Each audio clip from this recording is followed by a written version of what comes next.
Welcome to the Lost Vet podcast, where we are helping you get back to your passion and purpose. I'm your host, Dr. Melodie Chan. In this episode of Destination People, Rob shares one very practical way to get your personal life back. And I'll give you a hint. It has something to do with committing to the important me time things that will help to build yourself and your personal life up. So, Rob, what is the one practical tip to help get our lives back? And when I say lives, I mean having enough energy to put into our personal lives versus our all-consuming work lives. I will tell you, but there's a massive disclaimer to this. Okay, so the disclaimer is I've come from and coming from, because I don't think you ever get this totally right. So this whole idea of work-life balance, I think, is a bit of a myth. I think it's like, to me, what feels more accurate is work-life integration, right?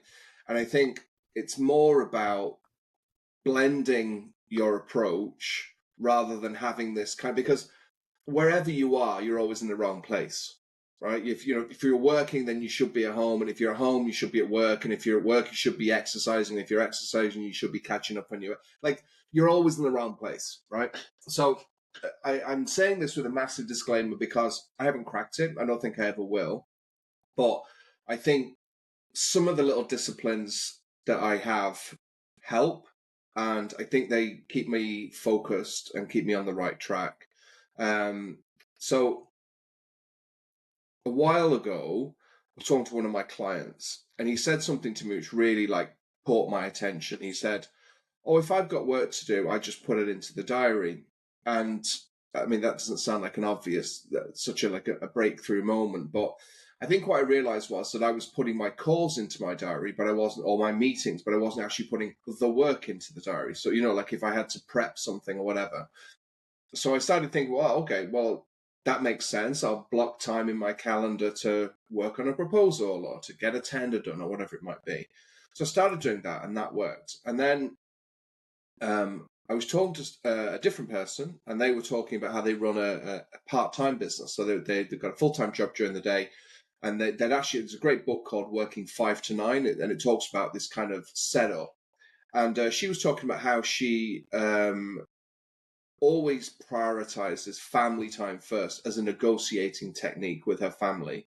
So she'll sit down with, the hub, the kids, and be like, right, this is all our time. This is our fun activity. This is our sports. This is our whatever it might be, our leisure, our holidays.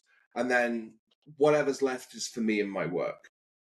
Right. And I thought, God, that's like the same as what my client was saying, but actually it's the right order. It's kind of more about shoving yourself into your calendar and then fitting the work around it, going back to my kind of integrated thing, because my 2 days are never really the same for me.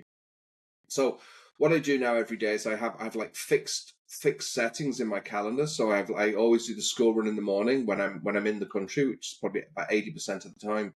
So I'll do, it's blocked from 8 till 9:30 every morning, because I get up, I make breakfast for everyone. I do the school run, it's just around the corner, which is great. So, and then I'm kind of back home by about 5 past. Some mornings, then I'll sit and grab a coffee with Tara, my wife, and we'll just have a chat for 10 or 15 minutes before the day starts. We're talking about pushing that back to 10, talking about it. I haven't done it yet, but we're talking about it, so that we might get a walk in. So we drop our daughter and then go off and get a walk in before the day starts. That's a work in progress. And then every day I have 12:30 till 2 blocked out for lunch and for a walk. And again, I don't always stick to that, but it is in the calendar. And then I also have a 30-minute slot, which again, I don't always stick to, but it's so I can collect my daughter from school. Sometimes it doesn't happen every day. Sometimes just too busy, and I just don't have the time, and I rely heavily on my wife to do some of those things. But do you know what when I started doing it, Melodie, and I know I've shared this with you before, but what I found I was doing, I was putting the stuff in well-intentioned at the beginning of every quarter, and then as soon as it got busy, I was just cancelling it out again. So then I decided to write a new rule for myself, which was I can move anything I like, anytime I like, to whatever time I like, but I'm not allowed to cancel it. So I've had book free time for myself. I honor that and I grab it back somewhere else. And I might change the setting from like lunch and a walk to just a half day and just block it out.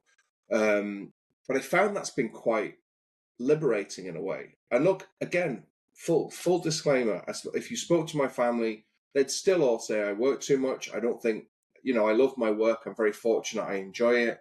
Um, but you have to find that blend where you prioritize yourself. And I think one of the things that I've gotten really good at in the last couple of years, and I really feel like I've got a handle on this, is all our holidays go into the calendar for the full 12 months. If we're going away in the summer, that time gets locked. Christmas gets locked. Birthdays get locked in.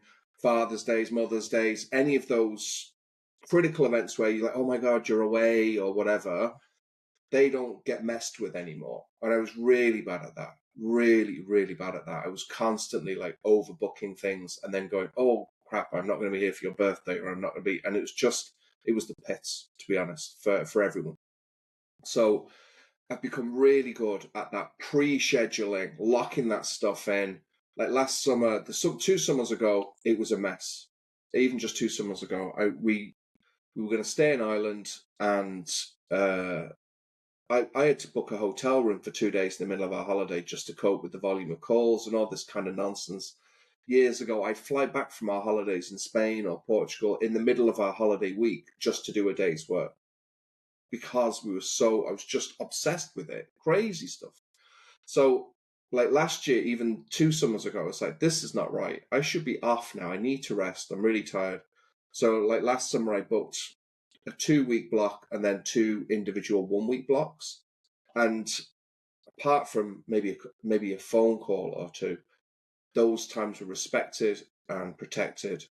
So I think some of this is the short-term thing. Like, it's okay to move stuff around. You can't just go, no, I never do this, I never do, because I don't think it's realistic. But I think as long as you don't cancel it, that's the key thing. Don't cancel it. You said it was important. Hold on to it, but don't be afraid to move it somewhere else. If you'll permit me, there's one other thing I've started doing this year, and it's been life-changing for me in terms of my productivity, is if I think something's going to take less than 5 minutes, I literally do it straight away. So if it comes in, I'm like, that's less than 5 minutes, I can do that right now. And so that's my quick measure. And as I sit here talking to you now, I've literally got 3 emails in my inbox. Everything's up to date. Everything's scheduled out. Like, we're going on holiday at the end of next week for a full 10 days. No work booked during that time. So some of it is just about kind of going, do you know what? Don't procrastinate on things which are quick. Like if it's a quick email or a quick phone call or a quick message, most things don't take anywhere near as long as you feel that they're going to take.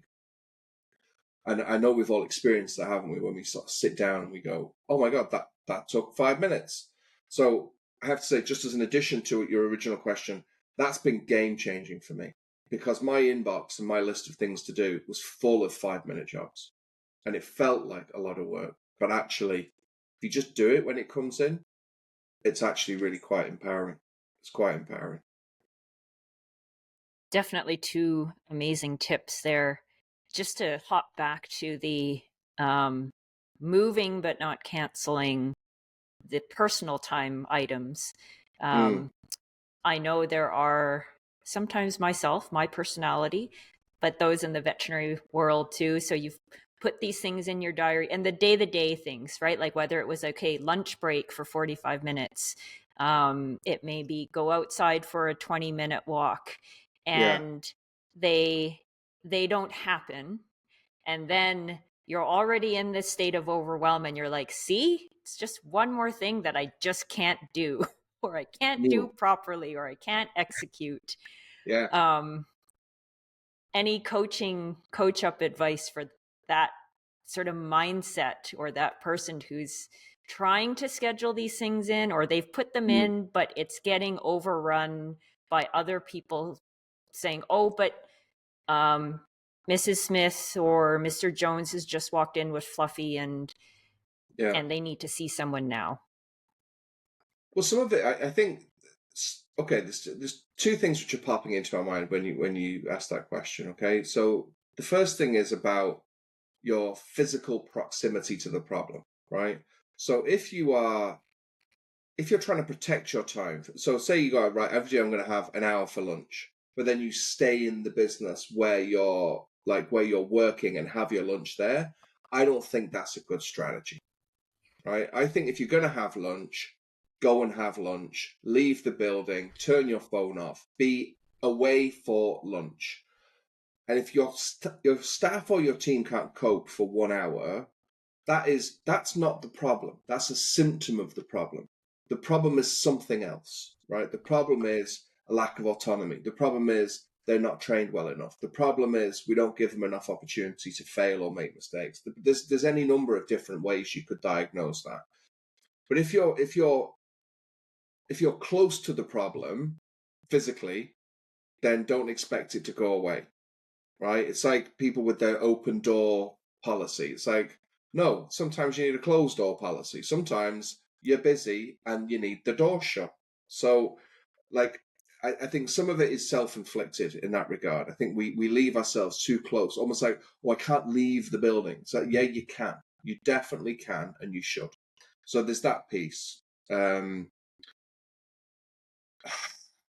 really okay. I'll say what I think on the second piece, but I'm not sure anyone's going to think this is good advice. But I feel like that's really you not being very kind to yourself. And I'm not a big fan of self-flagellation and self-criticism and uh, almost that contempt for yourself. Oh, I failed again. This is just me and I can't do this. And that internal monologue, which is really destabilizing and harmful to our mental health and well-being. So, I mean, it's been talked about so often in the press, that our self-talk, our self-critique, the language we use to harm ourselves. I was talking to a very successful coach. She works with really successful career women over here in Ireland, and she was telling me, specifically women. She says she finds have like an angel and a devil on their shoulder, and I'll never forget what she said. The language that the devil uses, and I'm quoting her here, Dorina, thank you for your contribution to my knowledge here, but she said it's violently harsh, right? It's not just, oh, you big dope, you forgot to do this. It's profane, it's aggressive, it's violent, it's horrible, some of the language that particularly women seem to use against themselves in their internal monologue. So that to me that's a real tip of the iceberg thing, right? Beating yourself up, self-flagellating, being critical of yourself. Kindness is important for other people, and often what I find is we're really kind to lots of people, but then we're not kind to ourselves. So I think rather than kind of think about a tip as such, I would encourage you, if you hear yourself using that type of language, if you hear yourself speaking in a way that you would never speak to another person, then that's actually an alarm bell, because that's an ecosystem you're creating. That's a little negative bubble that you're living in, where everything that goes out is bouncing straight back into your brain again, and it's actually weakening you, hurting you, making you feel sad, making you feel worthless. And you're far from that.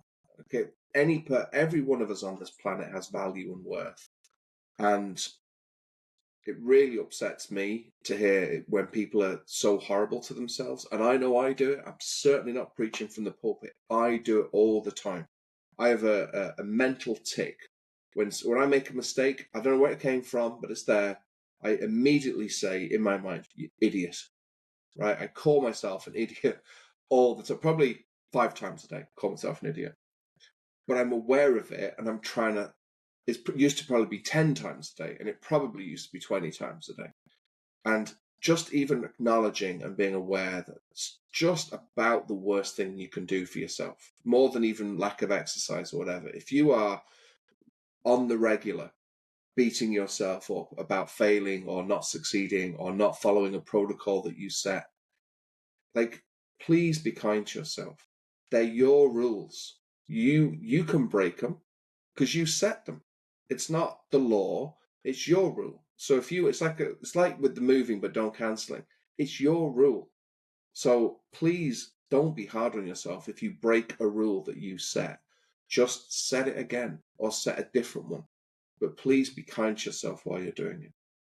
So there's three things I took home from that conversation. And so the first one I'm going to get done right away. And that's if you can get it done in under 5 minutes, do it right away. And that just means don't procrastinate. If there's that small thing and it truly will only take 5 minutes, that's the key, then just get it done. If you're looking at it and you're like, well, I think I can get it done in under 5, and then an hour passes and you're still doing it, that's not the task to take forward. So that may be something to help you get back your me time. The second one is one that really stuck with me when Rob shared it with me the first time years ago.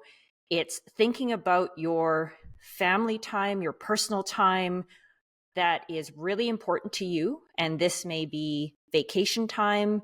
This may be time that you need for yourself, and that's alone time. Put them in your calendar. And the rule is you can move it, but you cannot cancel it. And this would be a game changer because it really makes you look at what's important and making sure you make time for this. The other thing I'd add is communicate this to your team and make sure they know that this is your time, and enable them to be able to leave you alone. So you should be able to leave the building. You should be able to leave the country. And you should have systems in place that will allow you to disconnect completely. And this is so important. It both empowers your team, it teaches them to be independent, teaches them to be resourceful and problem solve, but it's more importantly actually gives you a chance to disconnect. And in today's world, that is so important. And the third point that I think is maybe something all of us need a good reminder of time to time is just be kind to yourself and listen to the language that you're using to talk to yourself in your head. And as Rob pointed out, especially women, we tend to be much harsher and more violent with our language that we're using. And if you hear that in your own head, just take note of that and take a step back, take a breath, and think about how you would talk to other people and if it's the same language you would use. So again, be kind to yourself in giving yourself grace. If you missed something, it's okay. Just move it or reschedule it, or just look at it with curiosity and think, okay, well, that didn't work. What can I do to do better next time? Or what can I do to help make sure I don't compromise on my me time? That's it for now. Thanks for listening. Until next time.